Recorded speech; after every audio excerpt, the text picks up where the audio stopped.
اعوذ باللہ من الشیطان الرجیم بسم اللہ الرحمن الرحیم وَإِذَا طَلَّقْتُمُ النِّسَاءَ فَبَلَغْنَ أَجَلَهُنَّ فَأَمْسِكُوهُنَّ بِمَعْرُوفٍ أَوْ سَرِّحُوهُنَّ بِمَعْرُوفٍ وَلَا تُمْسِكُوهُنَّ ضِرَارًا لِتَعْتَدُوا وَمَنْ يَفْعَلْ ذَلِكَ فَقَدْ ظَلَمَ نَفْسَهُ وَلَا تَتَّخِذُوا آيَاتِ اللَّهِ هُزُوًا وَاذْكُرُوا نِعْمَةَ اللَّهِ عَلَيْكُمْ وَمَا أَنزَلَ عَلَيْكُمْ مِنَ الْكِتَابِ وَالْحِكْمَةِ يَعِظُكُمْ بِهِ وَاتَّقُوا اللَّهَ وَاعْلَمُوا أَنَّ اللَّهَ بِكُلِّ شَيْءٍ عَلِيمٌ سورۃ البقرہ آیت نمبر 231۔ وَإِذَا طَلَّقْتُمُ النِّسَاءَ، اور جب تم نے عورتوں کو طلاق دے دی، فَبَلَغْنَ أَجَلَهُنَّ، پھر وہ اپنی عدت گزرنے کے قریب پہنچ جائیں، یعنی جب تم نے اپنی بیویوں کو رجی طلاق دے دی اور ابھی تک ان کی عدت ختم نہ ہوئی ہو تو تمہیں دو اختیار ہیں۔ فَامْسِكُوهُنَّ بِمَعْرُوفٍ، تو انہیں حسن سلوک کے ساتھ روک لو، یعنی حسن سلوک کرنے کی نیت سے ان سے رجوع کر لو۔ رجوع کرنا عورت کو اذیت اور تکلیف پہنچانے کی نیت سے ہرگز نہ ہو۔ دوسرا قاعدہ یہ ہے کہ اپنی رجت پر دو معتبر مسلمانوں کو گواہ بنا لو۔ رجت کا یہ دوسرا قاعدہ سورہ طلاق آیت نمبر 2 میں موجود ہے۔ 28ویں سپارے میں یہ سورہ طلاق موجود ہے، اس میں یہ دوسرا قاعدہ اس میں ذکر کیا گیا ہے۔ او سرحوہن بمعروف، یا انہیں دستور کے مطابق چھوڑ دو۔ چھوڑنے کی صورت میں شرعی دستور اور ہدایت کی تفصیل یہ ہے کہ ایام عدت میں اس کو اپنے گھر میں رہنے دو، اس کا پورا خرچ برداشت کرو۔ اگر مہر اب تک نہیں دیا ہے اور خلوت ہو چکی ہے تو پورا مہر ادا کر دو، اور خلوت سے پہلے ہی طلاق کا واقعہ پیش آ گیا ہے تو آدھا مہر خوش دلی کے ساتھ ادا کر دو۔ تو یہ سب حقوق واجبہ ہیں جو طلاق دینے والے کو لازمی طور پر ادا کرنے ہیں۔ مستحب اور افضل یہ ہے کہ متعلقہ بیوی کو رخصت کرتے وقت کچھ نقد یا کم از کم ایک جوڑا دے کر رخصت کیا جائے۔ سبحان اللہ، کیا پاکیزہ تعلیم ہے کہ جو چیزیں عرفاً جنگ و جدال، لڑائی جھگڑے کے اسباب، خاندانوں کی تباہی تک پہنچانے والی ہیں، ان کو بھی دائمی محبت و مسرت میں تبدیل کر دیا گیا۔ وَلَا تُمْسِكُوهُنَّ ضِرَارًا لِتَعْتَدُوا، اور انہیں ستانے کی خاطر اس لیے روک کر نہ رکھو کہ ان پر ظلم کر سکو، یعنی تمہارے لیے حلال نہیں ہے کہ ان سے رجوع اس نیت سے کرو کہ انہیں روک کر ان پر ظلم و زیادتی کرو گے، جیسا کہ زمانے جاہلیت میں ظالمانہ طریقہ مشہور تھا کہ بیوی کو ستانے کی غرض سے طلاق دے دیتے، پھر جب عدت پوری ہونے کے قریب ہوتی تو پھر رجوع کر لیتے تاکہ وہ کسی اور جگہ نکاح نہ کر سکے، پھر رجوع کر کے اس کے حقوق ادا کرنے کی بجائے کچھ عرصے کے بعد پھر طلاق دے دیتے اور عدت گزارنے سے پہلے پھر رجوع کر لیتے۔ اسی طرح وہ بیچاری نہ تو بیوی جیسے حقوق حاصل کر پاتی، نہ ہی کسی اور جگہ نکاح کر کے اپنے حقوق حاصل کر پاتی۔ اللہ رب العزت اس ظالمانہ طریقے پر متنبہ کرتے ہوئے فرماتے ہیں وَمَن يَفْعَلْ ذَلِكَ فَقَدْ ظَلَمَ نَفْسَهُ، جو ایسا کرے گا تو وہ اپنے ہی اوپر ظلم کرے گا۔ جو آدمی بیوی کو صرف تنگ کرنے کی غرض سے اپنے پاس روکے گا وہ اپنے اوپر ظلم کرے گا، کیونکہ اس بدسلوکی کی سخت سزا وہ دنیا آخرت دونوں میں پائے گا۔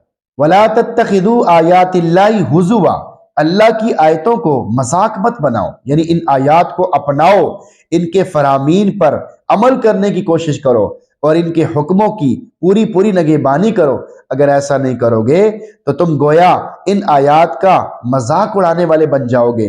بس ہر وہ آدمی جس نے شریعت مطہرہ کے احکام کی مخالفت کی، اس نے گویا اللہ رب العزت کی آیات کو مذاق بنایا ہے۔ پہلے زجر و توبیخ کر کے احکام پر عمل کی ترغیب دی، اب اپنی نعمتیں یاد دلا کر شکر اور عمل کی ترغیب دے رہے ہیں۔ وَاذْكُرُوا نِعْمَةَ اللَّهِ عَلَيْكُمْ، اللہ کی نعمتیں جو تم پر ہیں ان کو یاد کرو، ان نعمتوں کو یاد کرو کہ اس نے تمہیں مرد بنایا، پھر تمہارے لیے بیویاں بنا دی، تم ان کے ذریعے سکون حاصل کرو، نکاح طلاق رجوع کا حق تمہارے ہاتھ میں دے دیا، تمہارے اوپر اس طرح تنگی نہیں کی جس طرح کہ تم سے پہلے لوگوں پر تنگی کی گئی تھی۔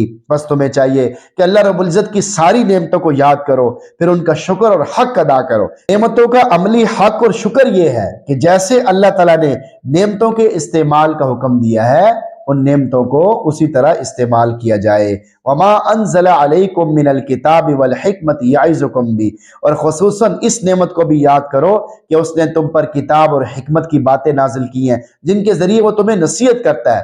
یعنی اللہ رب العزت کی اس نعمت کو خاص طور پہ یاد کرو کہ اس نے قرآن و سنت کے ذریعے تمہارے لیے بھلائی کی راہیں واضح کر دی اور ان پر چلنے کے لیے تمہیں ترغیب دی اور تمہارے سامنے برائی کے راستے بھی واضح کر دیے اور ان پر چلنے سے تمہیں ڈرایا تاکہ تم برائی کے راستوں سے بچ سکو اور تمہیں وہ کچھ سکھایا جو تم نہیں جانتے تھے۔ واتقوا اللہ، اور اللہ سے ڈرتے رہو، یعنی اس بات سے ڈرتے رہو کہ ایسا نہ ہو کہ اوامر و نواہی کی مخالفت کر کے اللہ رب العزت کے عذاب لینے کا سبب بن جاؤ۔ وَاعْلَمُوا أَنَّ اللَّهَ بِكُلِّ شَيْءٍ عَلِيمٌ، یقین رکھو کہ اللہ ہر چیز کو اچھی طرح جانتا ہے، تمہاری کوئی بھی چیز اس پر مخفی نہیں ہے۔ اگر تم اطاعت و فرمانبرداری کے جذبات کو اپنے اندر رکھتے ہو تو یہ بھی جانتا ہے، اگر نافرمانی اور دوسروں کو ستانے تکلیف دینے کا جذبہ رکھتے ہو تو وہ بھی اسے اچھی طرح پتہ ہے، اگر نافرمانی کرو گے تو مختلف عذابوں میں تمہیں پکڑ لے گا۔ اس میں بلیغ ترین انداز میں وعدہ بھی کیا گیا ہے اور وعید بھی بیان کی گئی ہے۔ آیت کا میسج آپ کے نام۔ نمبر 1، تعلقات قائم کرتے اور توڑتے وقت حسن سلوک کی تعلیم۔ مرد کے لیے یہ بالکل جائز اور حلال نہیں کہ وہ طلاق دینے کے بعد صرف ایذاء اور تکلیف دینے کے لیے اس سے رجوع کرے۔ اگر اس سے رجوع کرنا ہے تو بھی حسن سلوک کرنے کی نیت سے کریں، اگر چھوڑنا ہے تو بھی حسن سلوک کے ساتھ چھوڑ دیں۔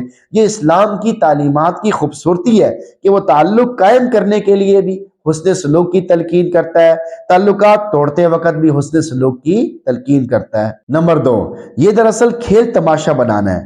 اللہ رب العزت کی آیات، اس کے احکامات پر عمل نہ کرنا حقیقت میں اسے کھیل تماشا اور مذاق بنانا ہے، جو کہ بالکل حرام ہے اور دنیا آخرت میں سخت سزاؤں کا ذریعہ ہے۔ استہزاء میں سے ایک بات یہ بھی ہے کہ بندہ عملی طور پر گناہ کر رہا ہو مگر اس کی زبان پر استغفار جاری ہو۔ نمبر 3، اس سے شکر کی توفیق ملے گی۔ اللہ رب العزت کی نعمتوں کو یاد کرتے رہنا ضروری ہے اور خاص طور پر اسلام، قرآن اور سنت کی نعمتوں کو یاد کریں تاکہ نعمتوں کو یاد کرنے سے ان کا حق ادا کرنے اور ان کا شکر ادا کرنے کی بھی توفیق نصیب ہو جائے۔ نمبر 5، ہر حال میں اللہ سے ڈرتے رہیں، خفیہ اعلانیہ ہر حال میں اللہ رب العزت سے ڈرتے رہنا ضروری ہے، اور اس کا طریقہ یہ ہے کہ آپ سوچتے رہیں کہ اللہ میری حرکتوں کو بھی دیکھ رہا ہے، میری باتوں کو بھی سن رہا ہے، میرے دل کے خیالات سے بھی اچھی طرح واقف ہے۔ اللہ تعالیٰ سے دعا ہے کہ اللہ تعالیٰ ہم سب کو اس آیت کے مفہوم کو اچھی طرح سمجھنے کی توفیق عطا فرمائے اور اس پر عمل کرنے کی بھی توفیق عطا فرمائے، اور ہم سب کو قرآن پڑھنے، سننے، سمجھنے کی بھی توفیق نصیب فرمائے۔ آمین۔